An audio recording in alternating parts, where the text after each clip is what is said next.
Et bon dimanche central.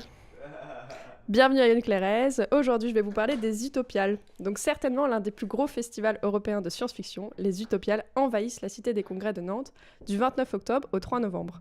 Nota bene, c'est à la fin des vacances scolaires de la Toussaint. Avec ses machines, ça c'est le thème de cette année, interstellaires et futuristes, elles vous embarquent à bord des conférences littéraires, cinématographiques, jeux vidéesques et scientifiques, animées par des monstres de cette culture de science-fiction. Dans ce programme extraordinaire, je vous conseille entre autres le concours de court-métrage en 3 sessions. C'est l'occasion de visualiser des ovnis cinématographiques créés pour l'occasion. Des conférences littéraires, dont La machine est-elle l'avenir de la femme ou Justice numérique. Des conférences scientifiques, Vivant dans la machine et Machine dans le vivant. Et si vous êtes vraiment perdu, il y a même un petit truc sur Pokémon Go. Enfin, une pensée pour mon japonais préféré et les fans de culture asiatique pour la conf. Le mecha dans la culture pop japonaise, le porte-étendard d'une époque révolue, point d'interrogation. Donc ça ne me parle pas, mais je suis sûre que ça parlera à Pirate. En conclusion, allez vous frotter aux machines du futur, maintenant que vous connaissez bien les machines de Lille. Il y a tout pour tous les goûts.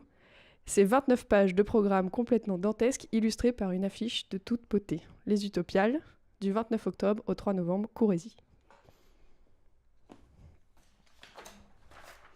Et sans transition aucune, on enchaîne. Malgré l'absence regrettée de notre bureau des sports pour le débriefer proprement, revenons rapidement sur les intercentrales. L'école qui monte atteint des sommets. Centrale Nantes a encore gagné ce tournoi. Est-ce grâce à son directeur qui, au milieu d'une journée banale, trouve l'énergie d'envoyer du courage à ses troupes au terme d'un mail interminable ?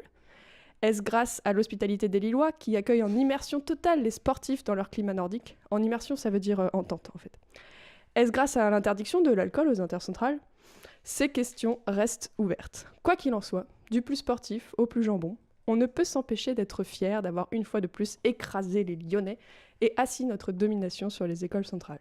Oui, je dis notre parce que même si je n'y étais pas, cette victoire, c'est aussi la mienne, puisque je fais partie de la communauté. C'est ça la force du corporatisme. Mais nous resterons humbles et princiers quand nous les recevrons l'année prochaine. Est-ce grâce au rappel de la définition du mot sympathie par Arnaud Poitou ? Qui ne vaut tout de même pas des paroles remplies de saké dont certains se souviendront. Là encore, le mystère reste entier. À l'année prochaine.